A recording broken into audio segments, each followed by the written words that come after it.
Let's get started with the session. The music is so amazing. Thank you so much, Lukman. Hi, everyone. Welcome. My name is Harpreet Mangat. I'm Executive Director of Berkeley Interdisciplinary Migration Initiative on campus. And today I have the distinct pleasure of welcoming all of you to this session on Be an Agent of Change, Pilot the Coro Anti-Racism Tool in Coaching Context, presented to you by my wonderful colleagues, Colin Gerker-Junsay and Isela Peña-Rager. This session is sponsored by the UC Berkeley Division of Student Affairs, and we wish to thank the Division of Student Affairs for their generous support of this year's NOW conference and for selecting this session to sponsor. Please note that you can access all the material for today's live virtual conference platform within the description of this session.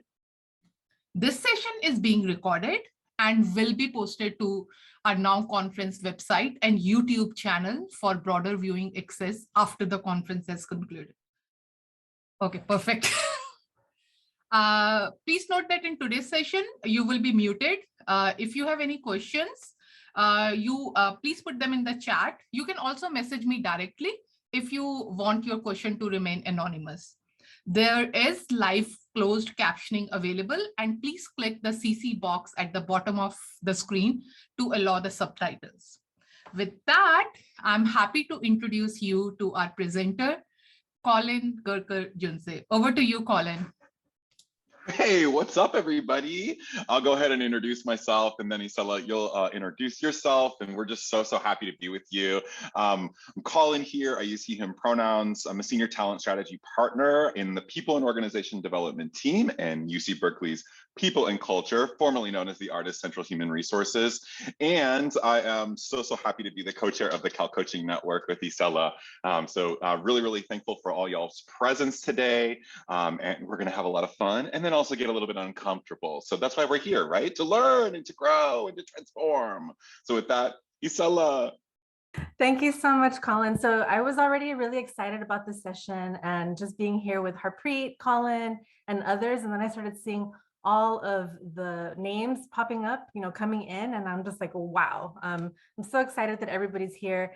And then on top of everything, Lukman just like blasts this amazing music. So this was not planned. We didn't know it was going to happen. And I just feel so energized and grateful.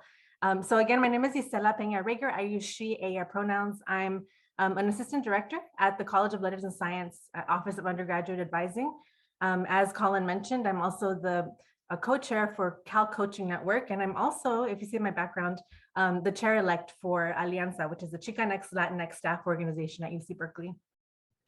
And then, I just have so much fun working on projects with Colin and with a lot of people here. So feeling the love today. We're gonna be talking about being a change agent, and we're gonna pilot the UC anti-racism tool. It's something that we'll talk about exactly how it was developed in a little while, but this is actually in a coaching context because we're the Cal Coaching Network co-chairs. And I also wanted to let you all know that today we decided not to really do breakout sessions, not breakout rooms, because we're going to do a lot of the sharing, like individually reflecting, and then also just as a group. All right, let's get started here. And so on the next slide, Colin, go for it, the land acknowledgement. Yeah, thank you so much. I just wanted to mention, so thankful that Angela was able to provide our land acknowledgement this morning. And I do want to say that this land acknowledgement is really a big starting place for us, thinking about where you are situated in the state of California, in the unceded lands that we're currently occupying. So land acknowledgement, first step. Second step, think through self-reflection in terms of how you're recontributing to the land, how you're honoring the land. So one link I want to put in the chat is the Socorro Land Trust, which is really focused here in the East Bay area. And you can learn more about the work that they're doing, and encourage you to think about what is the type of activism that you can lean into to be supportive and to honor Indigenous folks day in and day out. So with that, you also have access to more information about the land acknowledgement here at UC Berkeley. And with that, we're going to continue on with our flow of show. Thank you. All right, so the flow of shows. So first we're going to get started. The first part will be a little bit of the Cal Coaching Network background. And then we're going to talk about our role as an anti-racist UC staff community. And we mean the collective. And the next thing is going to be focusing today on anti-racism and coaching, so in a coaching context, and connecting anti-racism to career readiness. So we really want to talk about this because this is the NOW conference, right? And the next thing that we're going to talk about is some of the attributes of anti-racist coaching. And we're going to introduce the 2020 UC Coro System-Wide Leadership Collaborative Anti-Racism Learning and Reflection Tool that has been circulating for a couple of years now. And following that, we'll have a self-reflection on 2 anti-racist practices where you'll be able to reflect on yourself. That's what self-reflection is. And also some of the workspaces that you're in and kind of what you see there. And the final thing is the discovery, exploration, planning, and action, which is the model that we use in coaching on campus. And then this is going to be moving us toward anti-racist coaching. So on the next slide, I just wanted to share with you quickly the Cal Coaching Network's mission is growing and nurturing the Berkeley coaching culture and community through knowledge, tools, skills, practice, and an equity-oriented mindset as evaluation. This is a really tiny snippet about CCN, but I also wanted to let you know that we are folks who, we've been working a lot as a leadership group over the last couple of years, and we have a kind of refreshed leadership group now. We've added to the Cal Coaching Network Steering Committee. And we offer periodic workshops where you can come and learn in community. So we hope that, if you're not part of Cal Coaching Network, that you will join us. On the next slide. I wanted to give a simple definition just kind of coaching, what coaching is, right? We heard in the opening remarks, if you were there, some talk about mentoring, and sometimes folks have some questions about the difference between coaching and mentoring. There are some differences, and I think we have plans to put like a graphic at some point or some explanation on our website for Cal Coaching Network to talk about like the differences between different roles that folks play. But for coaching, simply put, coaching is a thought-provoking and creative process to maximize potential. It's about facilitating transformation, facilitating change. So this could be either self-coaching, a manager to an employee, a peer-to-peer, in teams, at home, with your partners, with your pets, all kinds of things. And also thinking about coaching services like career or executive coaching. And for the next one, we're going to talk a little bit about coachability. So when we're looking for coaching, there is an important thing. You have to be ready to receive coaching. This is coachability, right? The willingness and ability to be present and open to exploration, to examine assumptions, to generate creative solutions, and also to take some risks of trying new things. It's the general ability to be open and receptive to learning at that particular time. And this is from Elena Aguilar from Coaching for Equity. Colin, over to you again. Yeah, I love Elena. She's a wonderful author and researcher and an Oakland native.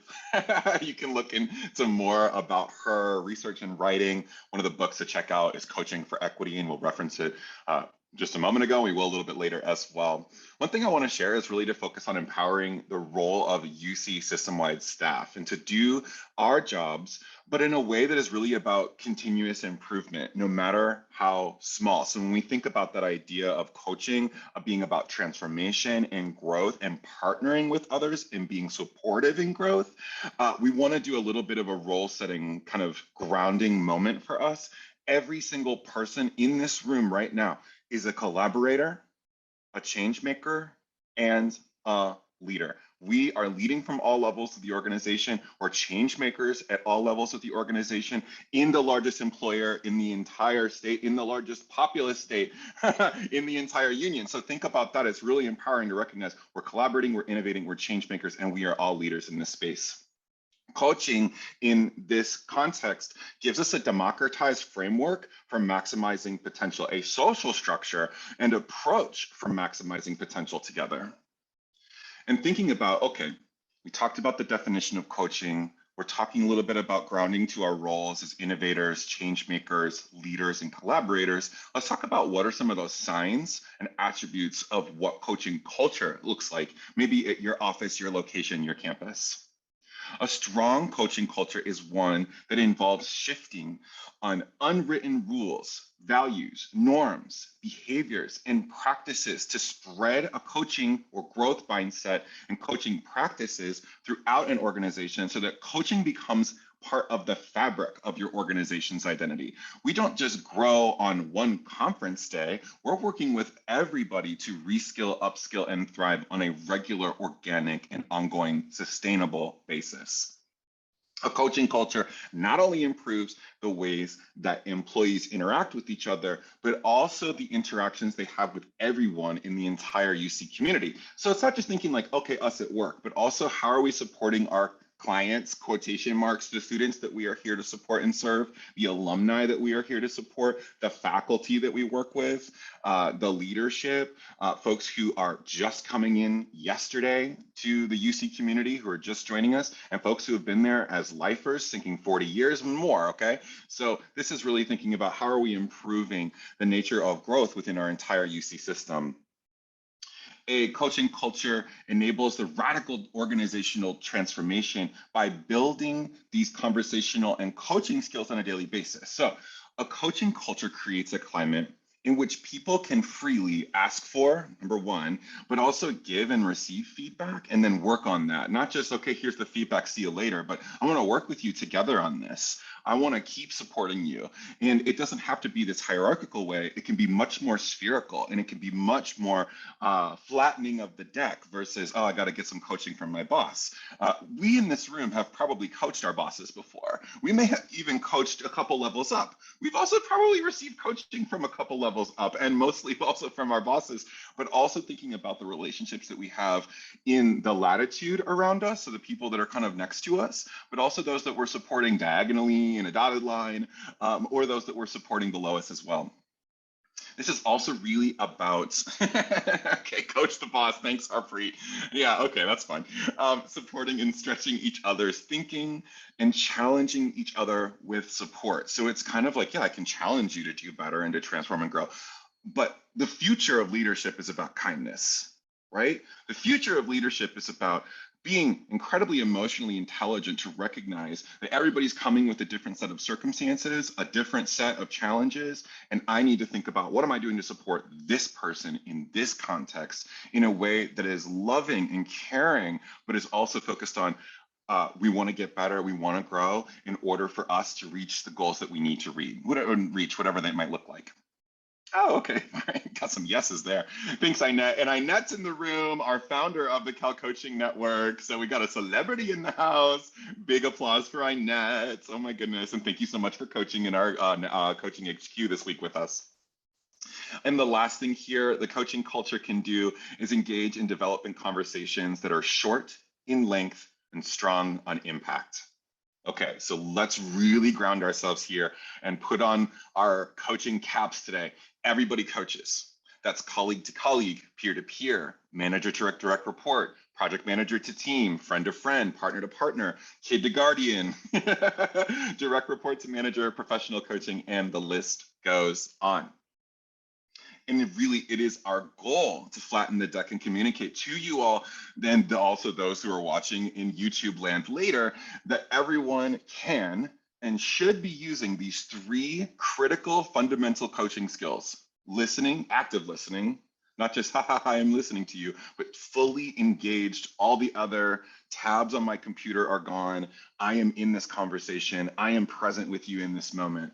The second is really around asking thoughtful, dynamic, open-ended questions that push us to think differently and beyond where we are right now, to dream the possible. And the third critical and fundamental coaching skill that we want to hone in on today is really about that activity of the soliciting, gathering, receiving, delivering, and responding to feedback. So all the feedback sort of vibes in that space. So again, we're all coaches and we can all use these three fundamental coaching skills in our daily basis: listening, asking open-ended questions, and feedback. All right, so we're gonna pull back a little bit and talk about our own experiences and how we sort of frame coaching within the worlds that Isela and I live in. So Isela, I'm curious, how are you using a coaching approach within your sphere at work, and then I'll share a little bit as well. Yeah, for sure. So I mentioned earlier that I work in the Office of Undergraduate Advising for Letters and Science. And so naturally, a lot of the work that we do with students can also take on a coaching approach. It's usually mixed in with some other things as well during sessions when you're meeting with them. I tend to get some of the cases that are a little bit more complicated, have been escalated, usually from some campus partners. And so, just I have the privilege really of sometimes, having longer sessions with students where I'm talking with them. And so I actually asked them if they'd be open to, coming together with some agreements about how we're going to talk through things. And when I have that luxury of that extra time, I can ask for permission, and then we can make some agreements together. And, asking them about what they're comfortable sharing, what they're not comfortable, like what are the limits, right? What are like okay, no, I don't want to talk about my family, right? Because like whatever reason it is. But we can start talking. And sometimes over time, when this relationship has been established and there's built trust, then those agreements can actually shift. And that has to come though from the coachee, right? That's what I make room for that. Other ways that I use it is also with direct reports, right? As an assistant director, thinking through particularly like professional development, sometimes when there are conflicts, that are conflicts don't need to be bad. And I think we're conditioned to thinking about conflicts being bad all the time. And conflicts means that there are multiple people working through different things and coming up with solutions. And sometimes those solutions don't, coming to that solution doesn't align. And so I realized that that coaching is a really powerful tool when talking with folks about, hey, you know what, this is really bothering me. I'm having this issue. I'm having trouble communicating. And so we go into kind of a coaching mode here. So those are just a couple of ways that I use it, Colin. Thank you so much. And Ying just shared, love that. Conflicts don't have to be so bad. And Ying, I'm going to use an example that you're involved in, but this is really around how are we coaching at the colleague to colleague level. And just as an example, coming from the space that I'm in, right? And kind of that peer-to-peer space. And our team has been going through sort of some DEIB coaching from Brian Simmons that's provided by the DEIB team in UC Berkeley in culture. And we're also sort of going through some kind of investigatory models where we're just looking at our practices to noticing barriers to access to some of our leadership development programs, but also where are we seeing pockets where we would be hopeful to have more diverse pools, and what are we learning from that? And Yang, myself, and a couple other colleagues are just really looking at, in an ideation space, in an innovation space, what's contributing to this. And those conversations I'm having with my colleagues where I have a lot of high trust. There's high rapport. We really believe in each other. We have common values. We even have a common framework and common language. We're looking at these 10 practices that we're going to be talking about later in the UC anti-racism practices model. So we have all these things. We have all of those bells and whistles for the conversation. So it gives us a container to actively listen to one another's ideas, to create space for processing and asking each other open-ended questions to say, is this kind of what you're looking for? Tell me more about your vision. And to work in a collaborative group where there's this team coaching space where we're all together working on ideation, innovation, continuous improvement together at the intersection of anti-racism. So we're not all completely in agreement, but we're all sourcing many, many ideas to come up with what that best looks like. Because if we're sitting in a room and maybe just one person's coming up with all the ideas and nobody else is sharing, maybe that person's ideas are really great, but they're limited by that one person's ideas. And if we don't create that trust, that culture in which we can have, I say, like healthy friction together, because like Ying and I work on a million projects together. If we weren't talking about what's working, that's the problem. The leaning into it all and to tweak and to tighten the screw here and to say, is our practice racist? Is our practice inequitable? Let's play out the answer yes. Let's find what the yes is there so that we can make sure that we're addressing it, leaning into it, communicating about it, and creating sustainable change for the future. So like, I couldn't do that if I didn't have trust with Ying. I couldn't do that if I didn't have trust necessarily with Lisa, my other colleague who we're working on these things with. So sharing a real life example for you so we can get real, because you might be thinking about those real life examples in your own space. If not now, we're going to be asking you to in a few moments. So hopefully to prime the pump there. But another example I want to share with you, and then we'll move forward real quick here. I'm in an organization Oh, I got a big yes exclamation point with Ying. Absolutely. Okay, thank you, Ying. I work in an organization development consulting role, so I'm working with a lot of clients on bringing their strategic planning or their retreats to life and things like that. So sometimes clients will bring forward like, is what we're doing equitable? Is what we're doing within the line of anti-racism practices? So using the tool that we're going to be sharing later is a great foundational element, a great matrix, a great set of common language, and an organizational structure for us to say, well, let's start here. Or low-hanging fruit, that sounds pretty racist. Let's have a conversation about what we could do differently moving forward. But to create those containers for me to work with a client one-on-one, to let Colin shut up for a little bit, let the client, the person I'm working with, get it all out. Express what they're feeling, to be cathartic about it, not just to solve the problem, but to create space for patience, processing, thinking together, being supportive around this, that, and the other idea that's coming forward, and then to make sure that I understand that I'm here for a short moment as a coach. The person I'm working with is the one that owns it, and I want to make sure that they feel ready and confident to move forward to make the changes that they're helpful for. But I'm walking beside them for that moment, and then I say, good luck, and see how it goes, and then let's come back and see how it goes again, and to try again. And that's really that definition of mindfulness. It's like failing, trying, starting again, failing, trying, starting again. And that's really the vibe that we're going to be shifting into, because none of this work is perfect, and some of this work can get messy. And it's not about going out and being perfect to make change, but it's going out at least to try it, to come back, to have some close confidence that you can be supported by, and to try again and keep going on that cycle. Thanks for listening, and I hope that's helpful to hear sort of how Isela and I contextualize sort of coaching in our worlds. And now, Isela, I'm hopeful that you can tell us a little bit about sort of this equity-oriented coaching approach. Yeah, and I wanted to just go just really quickly, if we could just go back to the last slide before we move forward here. But yeah, for sure. Yeah, there were a couple of things here where we talk about micro affirmations, we talk about cultural wealth models. I think many folks who, especially in the student services area, are familiar with Tara Yoso's community cultural wealth model. That's one that is really strengths-based. And we may have heard of appreciative inquiry, or strengths-based advising, or strengths-based coaching, appreciative coaching. So all of these things have a lot of similarities, and they're really, really tied in, I think, to equity-oriented approaches. And then the thing about microaffirmations, that was a term that is pretty new to me this year, actually. I didn't know it. We've heard about microaggressions, and taking, again, a strengths-based approach to thinking about the culture we want to create. And so this was actually a term that was introduced to me by now Associate Vice Chancellor for Equity and Inclusion, Fabrizio Mejia. So I just wanted to give him a little shout out for opening me up to that other area of research, and really fun stuff that's there. So we can post more things about that later.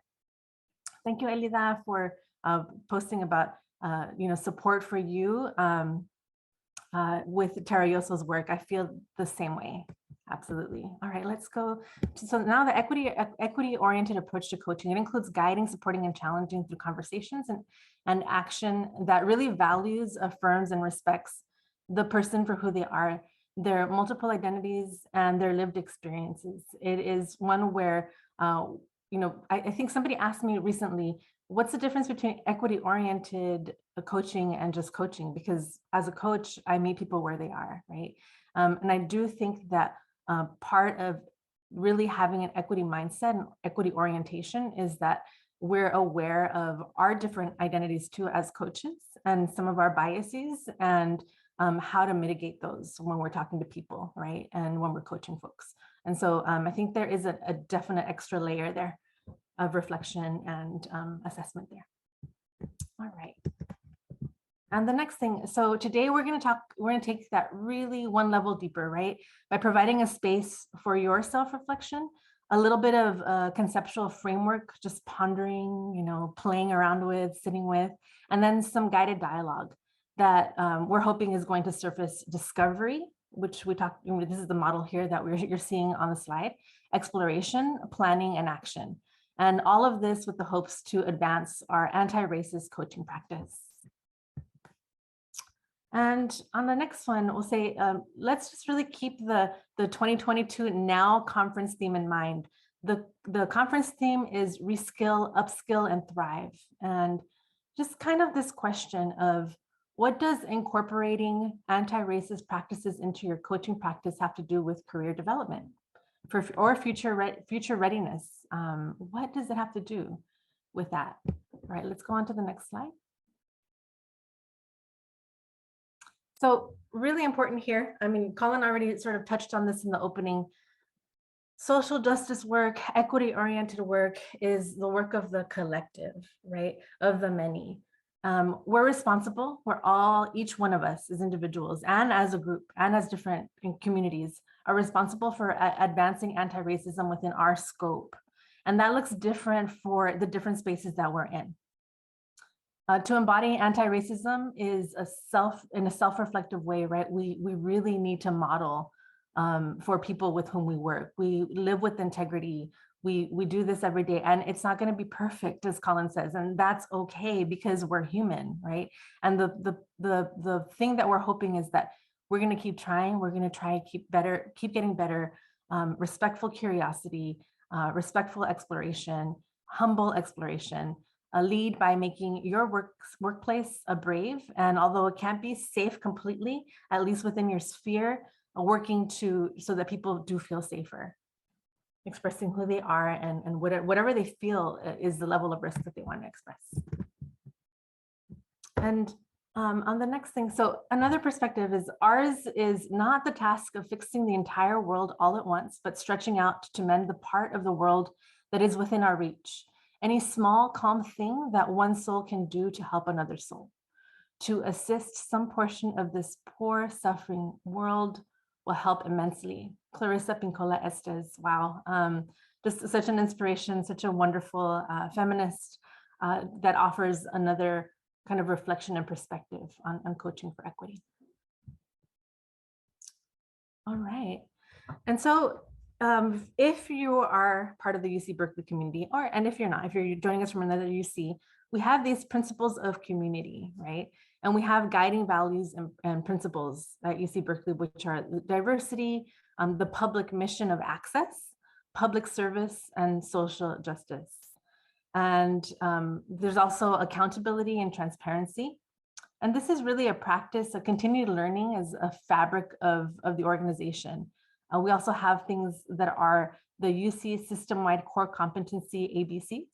Those are achieving results, building community, creating the future.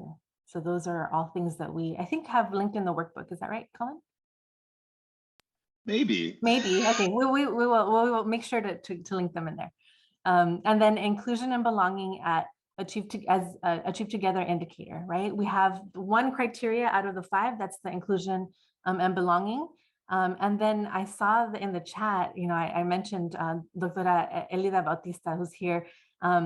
And I'm so excited that you're here because you really were a source of inspiration coming to talk to the different communities of practice that I'm part of in the different spaces, and thinking of this tool about how it can really enhance the Achieve Together performance tool, assessment tool, or development tool that we have at UC Berkeley, and go deeper. It's also, ties to current job descriptions, and our job descriptions now for the staff at UC Berkeley, there is language about being inclusive, equity focused, and social justice. So there was a very intentional effort by our chief people and culture officer a couple of years back to really be intentional about putting these things in our job descriptions so that people who aren't part of the organization can understand what they're signing up for. They're aspirational in lots of ways, but and it's still really important to have that in there. Let's see, there are now also manager diversity statements that are required when you apply for a manager level position that wasn't there before. I think that also happens with some of the faculty positions. Advising philosophy statements are other ways that we can incorporate an equity-oriented lens, right? And also this type of work that we're talking about.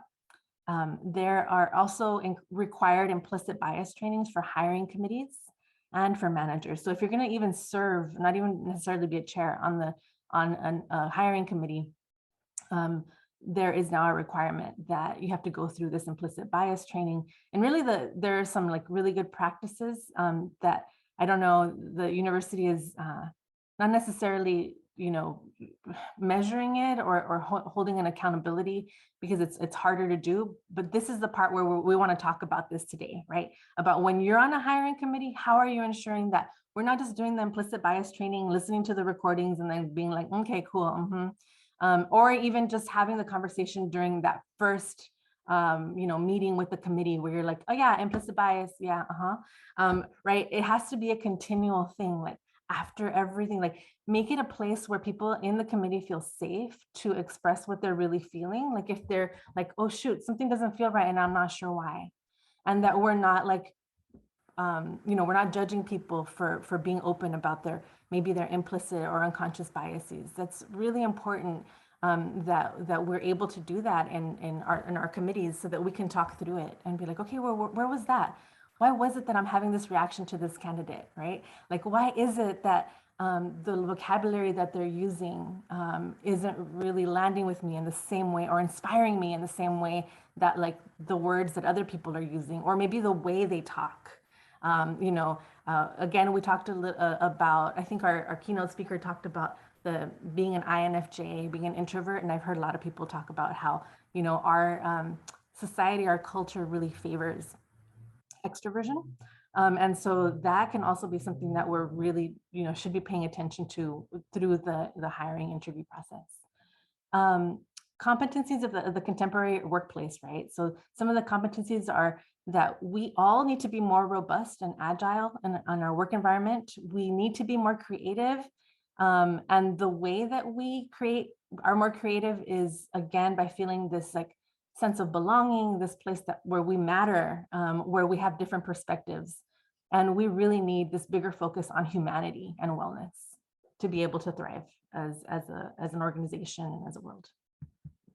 Colin, over to you. Yeah, thanks, Isela. And I'm just kind of reflecting on just the beauty of your reflection. So thank you so much for sharing from your heart. You mentioned a few times like these things weren't here before in a couple areas, and when. And I think that's what we're hopeful to continue. What is not here yet that can further this anti-racism work? What is not here yet that can further this equity work, this inclusion work, this belonging work within the space that you sit? So somebody leaned in and said, I think we should. And maybe it wasn't the person who made the decision ultimately. Who knows? We could probably do some forensic accounting and find out. But it was another change maker that said, I have an idea. And maybe they had a confidant that went with them. Maybe they had a sponsor. Maybe they had a champion. Maybe they didn't yet. Okay, so where you're coming from with the ideas that are percolating, that's where we want to lean in today. That's where we want to build our confidence. And that's where we want to end at the other side, that you're going to have some sort of a plan to move forward. But before we sort of dive into the UC anti-racism tool that was developed in 2020 by the Leadership Development Program, we want to just do like okay, let's slow down. Let's do a little reflection. Let's do some thinking. Let's bring the wisdom in the room forward. And we're hopeful, and this can be first draft thinking, folks, rough draft thinking, okay? It doesn't need to be perfect. We do have some PhDs in the room who specialize in this. And for those who are PhDs in the room who specialize in this, you can have first draft thinking as well.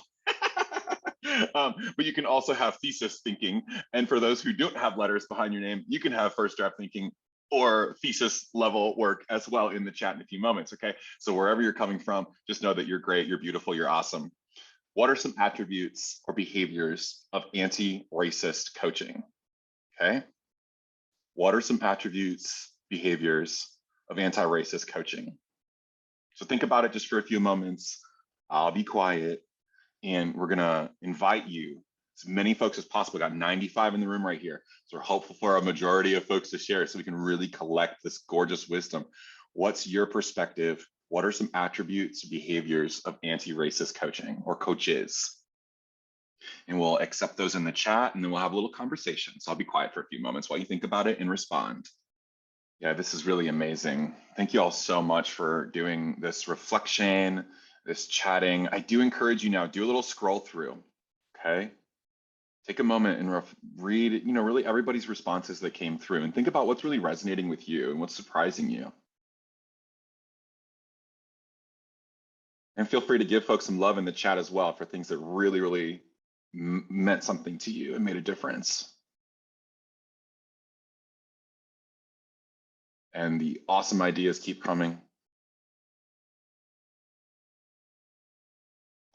Yeah, Isela, I'm curious, which of these are really kind of resonating with you?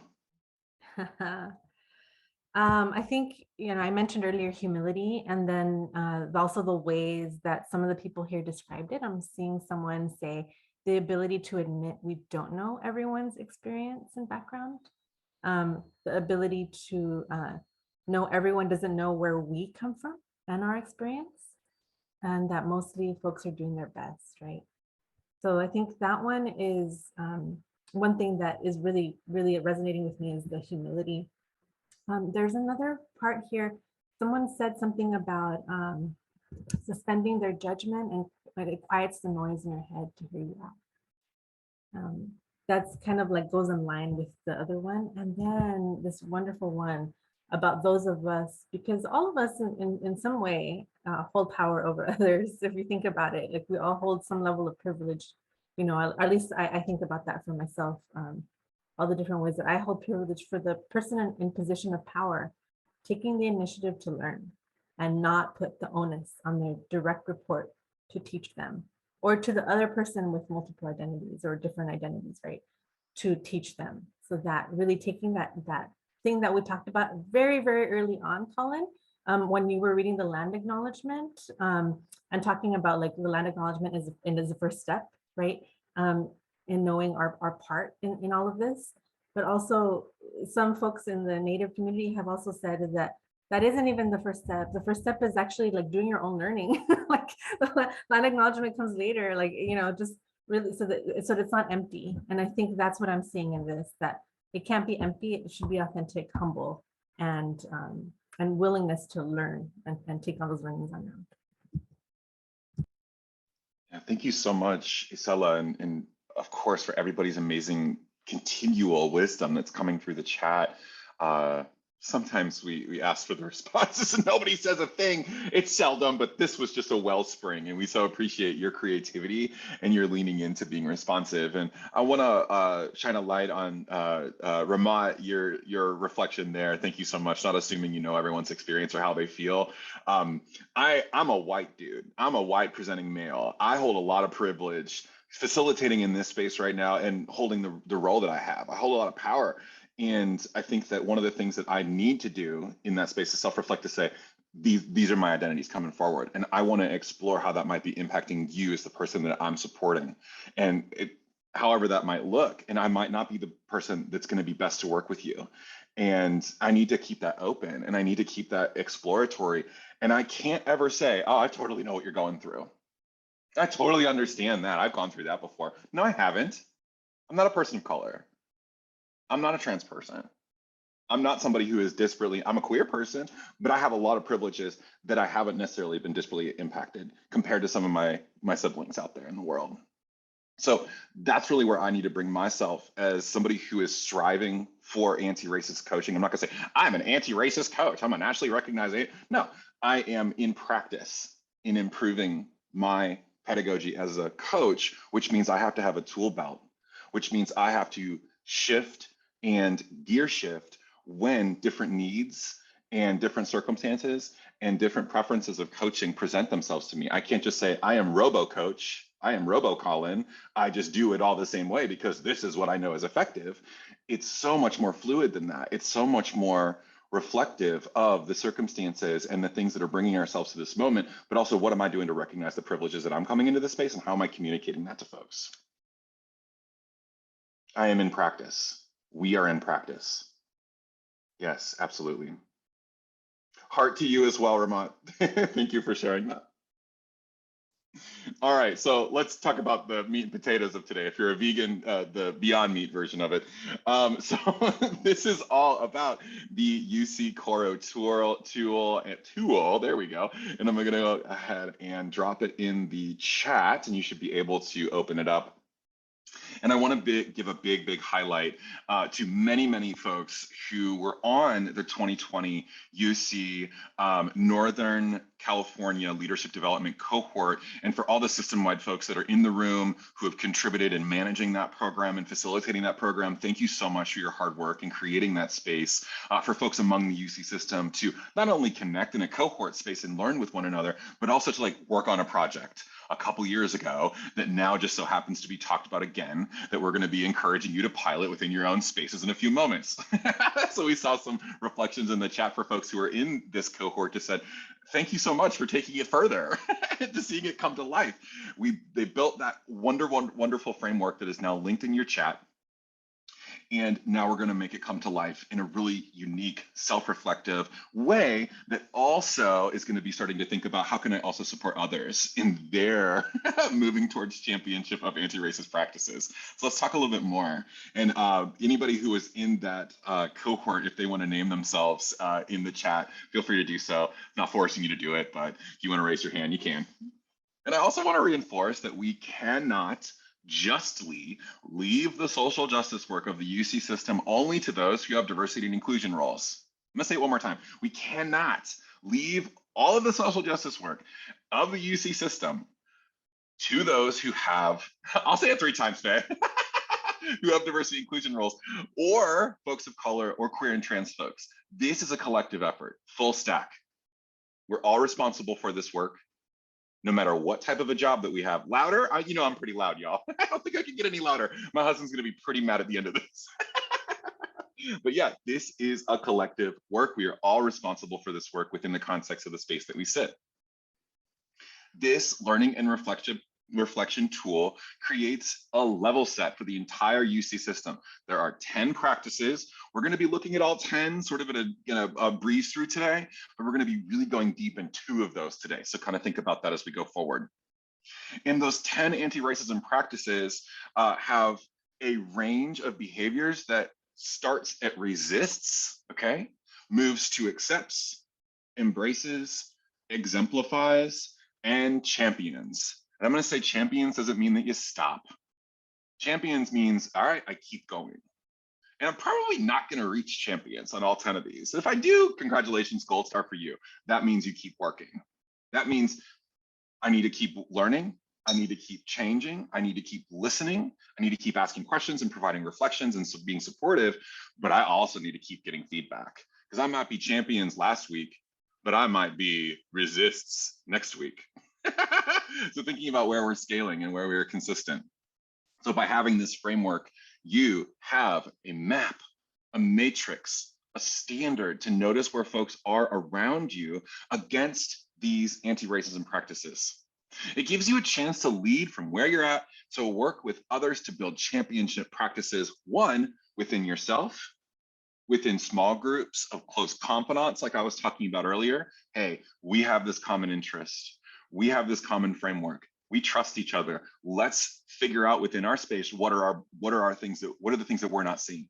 What are the things that we're not noticing? What are the barriers that we're presenting by the design of the thing that we're putting together? And what can we do to make that happen, to shift, to make a more inclusive and more anti-racist approach for the programs that we design? You can work with your teams and within organizations.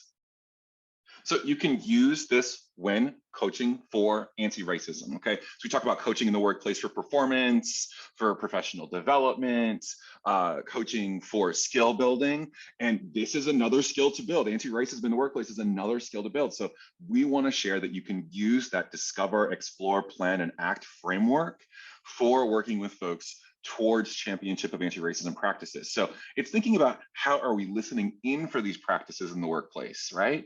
How are we asking open-ended questions that can help us think and act towards advancement, towards embracing versus moving towards that resistance, right? Or ignoring, like this doesn't happen. We're not racist here, we're the UC.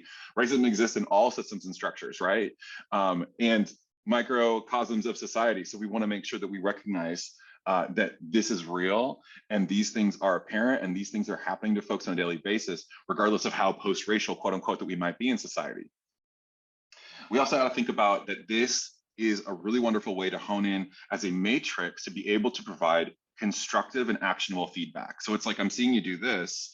Now you have a common set of language. Now you have a matrix to fall back on. It's not just you, PC principal, social justice warrior. It's you, ethical human in the workplace, who just so happens to have an organizational structure now to lean back and say, let's work on this together. It's not just me, it's us, right? I see this, and I care about you, and I care about them. So it's a really wonderful way to have that common framework so you're not alone and that you have something to start with to work with others on their growth. So I'm going to talk about the first sort of 5 practices here, and then Isela is going to talk about the second 5. And as we're going through, we ask that you keep in mind that you're going to be doing some sort of deep dive self-reflection, and we're going to have some dialogue in the chat and hopefully as well off mute verbally if you're able to. And this is going to set you up on the other side of the workshop today with an initial plan to move forward with anti-racist coaching strategies. We'll go through some of the instructions for the self-reflection in a moment, but keep in mind at this time that you can jot down in your workbook, and we'll remind you of the instructions in a few moments. But first, when we get into the self-reflection, everyone in this room is going to be focusing on number 5 today. That's deep dive time. We're all going to be looking at number 5, okay? And then we're going to ask you to pick another one. Okay, choose what's really resonating with you or choose what's really important to you right now. And we'll give you some guidance now and later when we do the instructions. But when you're thinking about it, thinking about your role, numbers 2, 3, and 4, 2, 3, and 4 can work for those in non-managing positions. Caveat, remember, we can and do lead at all levels, no matter the level that you sit in the organization. You're a change maker. 2, 3, and 4 can work for those in non-managing positions, but we're leading. 1, 6, 7, and 10. 1, 6, 7, and 10 are good for those in management and maybe those who are in emerging managing positions or are hopeful to shift into leadership. So you might think about, okay, if I were managing, how might I address this, right? So you can think about it in 2 frames if you like, but 1, 6, 7, 10 are good to pick for those who are in management positions or those who are in emerging management or leadership. And 9 can kind of work for everybody, okay? So we'll talk about that as well. All right, so let's unpack this list a little bit to do some grounding to the UC Anti-Racism Learning and Reflection tool. And Elisa, thank you so much for sharing the amazing report. It's awesome, incredible work by the 2020 group. Number 1, all right, actively embraces and engages in personal and professional development to lead BIPOC supervisees. So it's like, I'm a manager, and maybe I'm white, am I only supporting those that look like me? Am I only giving all my time to those that sort of are similar to me? A little halo effect going on, right? So, or am I fully leaning in to leading and supporting the professional development of BIPOC supervisees, those that I lead?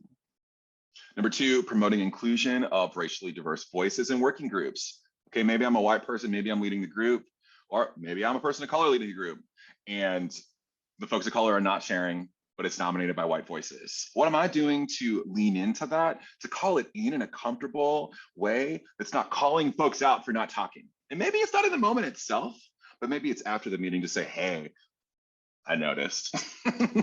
Didn't necessarily hear from you today, and that's okay, but I want to check in. And I really, really would value your opinion, your insights, your feedback. So thinking about, how do I do that in a way that is comforting to that person, supporting of that person? It doesn't make them feel like I gotta share just because they want me to, but that they're sharing in ways that are courageous to them and that you're, as a leader, creating space for that. 3, cultivate psychological safety. We saw that in the chat earlier. So ding, ding, ding. Cultivating psychological safety for BIPOC staff and their teams. Number 4, building understanding of racial microaggressions. Building that understanding of racial microaggressions so that we have a running list in our head so that we can kind of ping, ping, ping when that comes up versus, ooh, I got to Google it to figure out. So doing your learning, regularly kind of leaning into, oh, okay, now that's offensive. I didn't know that before, but keep doing that inner work so that when you're doing that outer work, you have some of those red flags within your social construct, within your conceptual framework, so that you're noticing it, right? Listening in. Right? Listening in so that you're noticing this so that you can lean in versus saying, oh, I got to do some research to figure out. And fifth, recognizing BIPOC staff for contributions. Remember, we're all going to reflect on this one day. So thinking about how are we recognizing BIPOC staff for contributions? Isn't that different in the way that I might be recognizing white folks in the team? Thank you, Colin. All right, so we talked about the next 5 here, 6 to 10, right? And so earlier, Colin mentioned that some of these were a little bit, more ready for someone in management or emerging leadership or management roles. And so the number 6 is developing BIPOC staff in ways that acknowledge their unique context. And I just wanted to pause for a little bit and just really make comment on the terminology BIPOC, Black, Indigenous, people of color. It's one of the ways that folks are trying to figure out how do we refer to people of color in a way that highlights the experiences specifically of Black and Indigenous people within that group, right? And I have had conversations where some folks are not comfortable using that because they feel like it may erase some of the identities rather than doing what it does. And just know that language is ever evolving and that we can always learn. And this is what we're using for the tool. That's what we have with the tool. And I just wanted to kind of highlight that and say that that's all legitimate and we're using this language as part of the tool. And so, right. So again, back to the speaker earlier, I just had so many wonderful things this morning to say.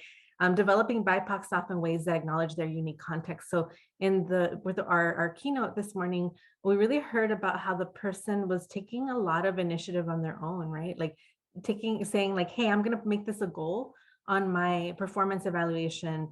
And thankfully, the supervisor person was very open to that and was willing to go through that with them. Realizing that we have the role and responsibility ourselves. If you're a leader, if you're a manager, if you're a project manager, and somebody is saying like, I want to work on a goal with you, go for it, like do that, right?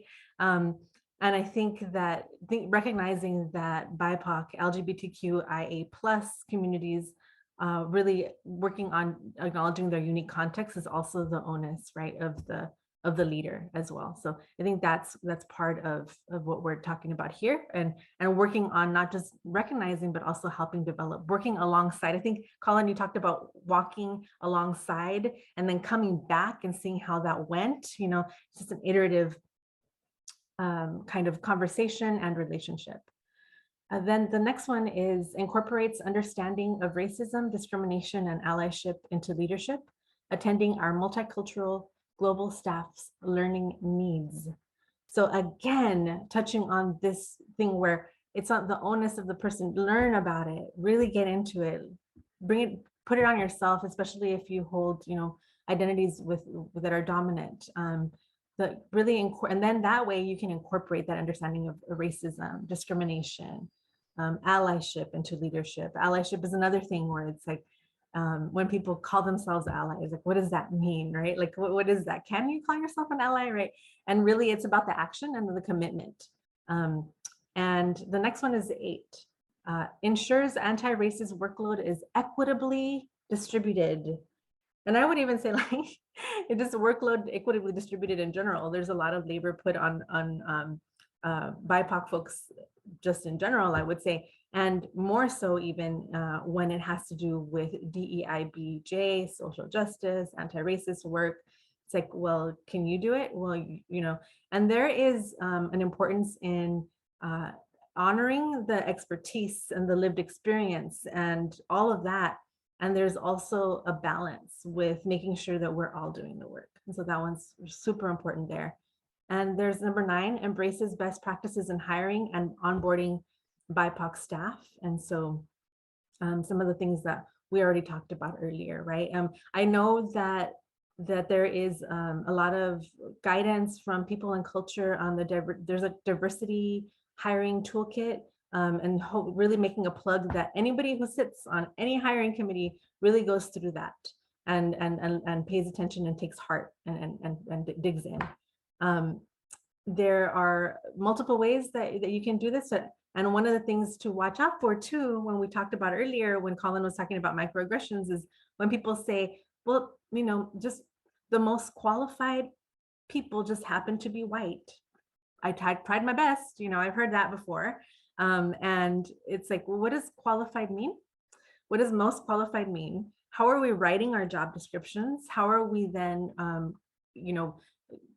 sharing the questions, doing kind of like using different ways that someone can express themselves, not only in writing, not only in speaking, right? Like different ways where we're actually going through the hiring process and evaluation process. How transparent are we being with the candidates? Like, why do things have to be a secret? Like, sharing the rubric with them. So a lot of different things.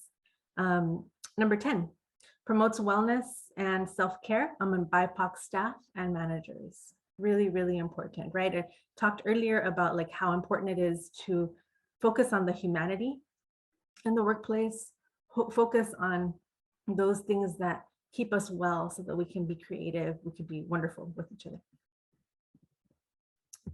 Next one. Cool, Isela, I think we've got just about 10-ish minutes left. Yeah. So do you want to take us sort of through this self-reflection activity? And for sure, it'll be a nice little tie in a bow for us to close out today. Thanks. Yeah. So this an activity on reflection. So reviewing all 10 practices as applicable to your role, or or generally. First, we want you to review the practices and the behavioral anchors for 1 through 5 scale. For the 1 through 5 scale, write down where you think you land for each. How are you asking open-ended questions that can help us think and act toward championship rather than resisting? And 3, how are you honing in on the matrix to solicit and also provide constructive and actionable feedback? So what we want you to do is actually start with instructions 1 to 3 that I have listed above. You can see them there, and they're also in the workbook. Then work through the next elements in your workbook for today.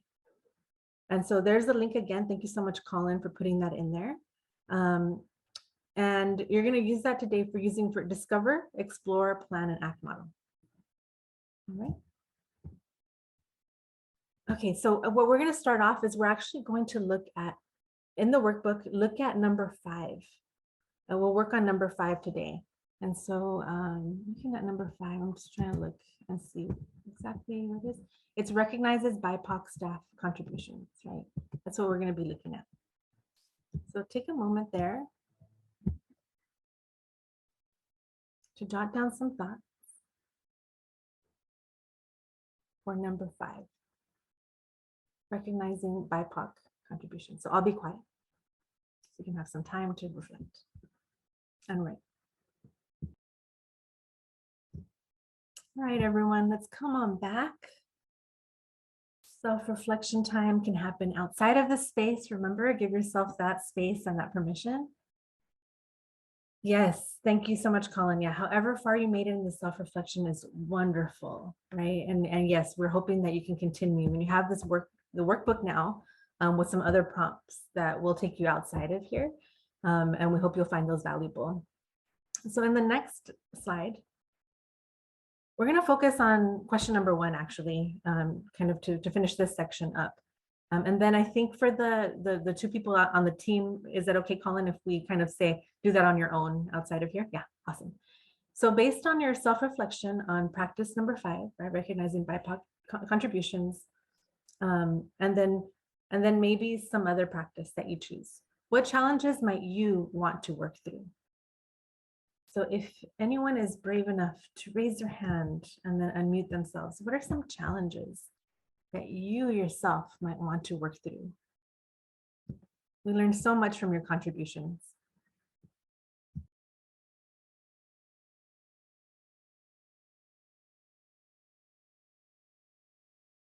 You can also answer this in the chat. We welcome that as well. Clarity, I see your hand. Thank you so much for stepping up. Go for it. Yeah, I will share that. I felt like even just honing in on the terminology and the questions kind of gave me pause. I would have to pull them back up, but the first one I thought, okay, I can look at this matrix and I can feel pretty confident about where I think I land. But then the part about what am I doing to ask questions that points towards this, because I'm a supervisor, right? So I'm applying that to, yeah, okay, what am I doing? Not because I think my first focus is on me, right? And I try to do this work to develop me. But now it's like, how do I, again, with my identity, how do I promote this in others or pull that, and foster that from others? So that was something where I was like, oh, I don't necessarily know right away. And then the second question gave me this similar thing where I was like, just getting stuck a little bit on even the wording. So I think it will require me to continue thinking about it. Wow, thank you, Clarity. Thank you so much for kind of that courageousness, that vulnerability, and saying that, and just really speaking to like the depth of this tool, right? Of allowing us to kind of like really sit with it and self-reflect. Denora, you have something? Yeah, I'm very interested in and engaged in wellness and wanting to do more and more in that arena, and using yoga and other tools without being exploitive of the culture that it comes from, but basically serving a diverse, serving BIPOC staff and students, and being white and straight, and wondering, how to approach that. And thank you for asking that question and for that reflection, Jonora, for you as well. And I wonder if anybody in the audience in the chat, if they would like to kind of give some ideas or some thoughts. I know that a lot of folks have probably sat with these types of things, and just in general about kind of what we're talking about is like exploiting certain cultures. And so how is it that, we can think about that, about how that can be avoided? Like, what are some practices that people do or wish that other folks would engage in? You can put those recommendations in the chat. Thank you, Denora. I just wanted to call something out here from Holly: allowing paid time off to attend conferences like this to learn more and grow and become stronger. And again, an invitation to kind of for folks to see if they would like to answer. Yesenia, you have your hand raised, and then I have a question in the chat that is private, but I will address. Go for it, Yesenia. Hi everyone, thank you for this space. I've been thinking a lot about also quote unquote non-traditional ways of contributing, and in that way, what I'm thinking about is something that was mentioned here about all the work, all the emotional work that goes into supporting our BIPOC students, and just students in general. And really thinking about, it can look different ways within advisors. Like some advisors may have, a group that focuses solely on BIPOC students, first generation, low income.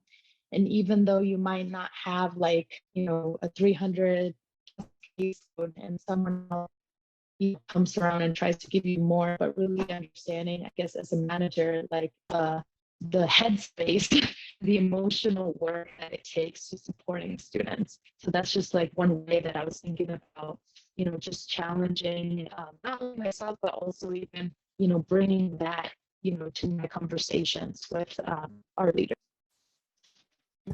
That's awesome, Yesenia. Thank you so much for that. Yeah, like different ways of knowing is kind of what you're highlighting, is what I'm hearing too. Thank you for that. I have one question and then we're going to wrap up, I think. Somebody, has asked like one challenging question: how do I know if someone identifies as Black, Indigenous, person of color without asking them or them bringing it up? Do you need to, or just make sure you are acknowledging or grateful for everyone's work? I'm not a supervisor, so it's talking about colleagues, right? So this is a very interesting question. There's this idea that I think we're definitely rejecting it here with this workshop and with some of the things that we're doing, that we live in a post-racial society, and that has led to a lot of colorblind policies and practices, which says that we're just being neutral. We shouldn't be asking, we shouldn't be acknowledging those things. That what if I say something and it's wrong? Oh my gosh, and I've seen this portrayed really well and illustrated in a lot of comedy, actually, like that awkwardness of asking people like, what are you, what, and so I think that I personally not allow other folks, in the room who identify as BIPOC or any other way, to say, I think respectful curiosity, really building that trust and building like a relationship based on, first of all, just asking people about who they are, their background, their family, like anything like that can help you discover, like, you don't have to jump into like making assumptions about someone, right? And we really don't want that. But really getting to know someone, building that relationship. And I personally like invite my color to be celebrated. Like, I'm not like shying away from it. It's not, I remember one time somebody saying, I don't know how to say this, but like my daughter already sees difference, in her like Latina and her Black friends. And I feel that's so sad. And I'm like, well, is it? Like, why is that sad, right? Like, why is that sad? And let's talk about that. Like, why is it sad? And it's because of the structures that we're in. It's because of the things that are put on us. It's not embarrassing to be Latina. It's not embarrassing to be LGBTQ, but it's because of the messagings and the signals that we get, right? So just encouraging folks to like push through that and look at resources, do the learning, right? Do the learning and there's a lot of resources out there that can help kind of come to terms with that and give strategies for addressing it. Yeah, Colin. Yeah, I just want to say thank you so much, Isela, for co-facilitation today. A big round of applause in the room for Isela, everybody. And thank you so much, Harpreet, as well for moderating today and for welcoming us. And big thanks to the tech team behind the scenes for captioning and all that stuff. And really appreciate that for creating accessibility in our space. Harpreet dropped the evaluation in the chat, so we really look forward to your feedback. And one of the things that we want to share with you is that Isela and I, as co-chairs of the Cal Coaching Network, we want to continue the conversation. So if this sparked your interest today, it made you uncomfortable, or it made you feel empowered to make change, we want to work with you in partnership to explore what that could look like, particularly in your space. So let us know, reach out to us. Let's have conversations. Let's continue the self-reflection. Let's continue to get uncomfortable with it to create change within our workspaces. So with all that, Isela, anything else that you'd like to share for today? No, nothing, just a lot of appreciation. I am just floored with the names I'm seeing here, the faces I'm seeing here, and just the engagement here. It was just really a wonderful experience for me today. Thank you all. Awesome. And we hope to see many of you at the next Cal Coaching Network session. This is a special one, and we so thank the Division of Student Affairs for sponsoring this workshop. We're so thankful for your sponsorship of the conference, as well as your sponsorship of this session. And we'll be together on June 28th between 1 and 2 o'clock with the co-chairs of this year's NOW conference. And they're going to be sharing with us some reflections, coaching trends in 2022, of which one of them is anti-racism in coaching. So more reflection and conversations in the future. We thank you so much, the CCN leadership team, and we hope everybody has a great rest of your day at the NOW conference. With that, it's over, everybody. Thank you, Colin and Isela. You made my job so much easier. I have put the evaluation link. Please fill it up. It really helps us. And now I want to encourage all of you to go to the next activity break, which is the wonderful drink demo break with Deepak Sharma. Thank you so much, everyone. Take care. Bye. Thanks, y'all. Take care. We'll hang back for a few moments.